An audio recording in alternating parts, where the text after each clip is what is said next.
Hello, everyone. Welcome to Thousands of Mysteries.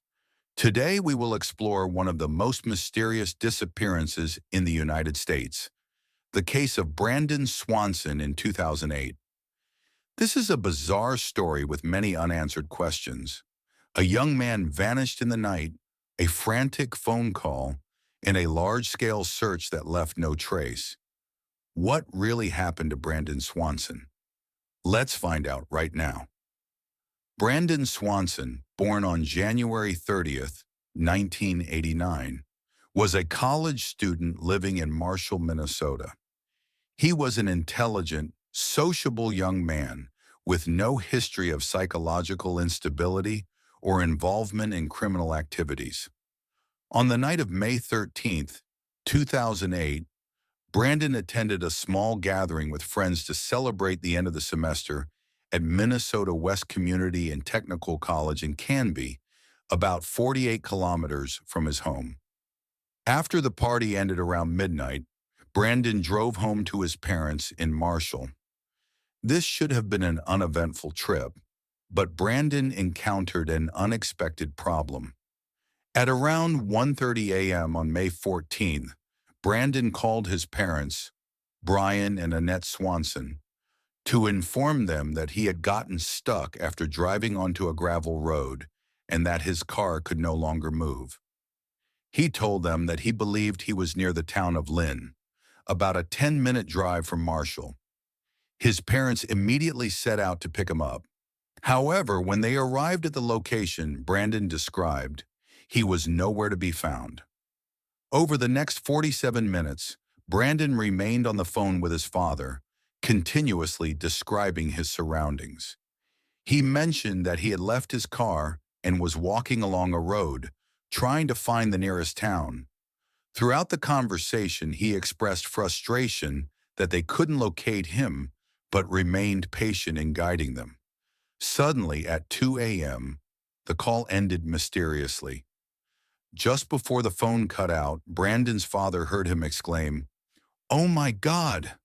and then silence. That was the last time his family ever heard his voice. The next morning, the Swanson family contacted the police to report their son's disappearance. Initially, the police were not overly concerned, assuming that Brandon had simply gotten lost and would return soon. However, as the day went by with no sign of him, a full-scale search was launched. The police soon discovered a shocking detail. Brandon's car was not near Lynn as he had claimed, but nearly 40 kilometers northwest, near the border of Lincoln and Lyon counties. This raised a significant question. How did Brandon miscalculate his location so drastically?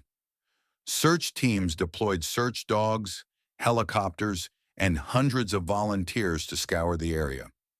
They found Brandon's car on a gravel road, but there were no signs of him nearby. There was no blood, no evidence of a struggle, and no indication that he had been attacked. His phone was never found, and there were no financial transactions or activity on his account since his disappearance. Many theories have been proposed to explain this mysterious disappearance. One of the most common theories is that Brandon fell into the Yellow Medicine River, near where his car was found. Some believe that while walking in the dark, he may have accidentally slipped into the river and been swept away.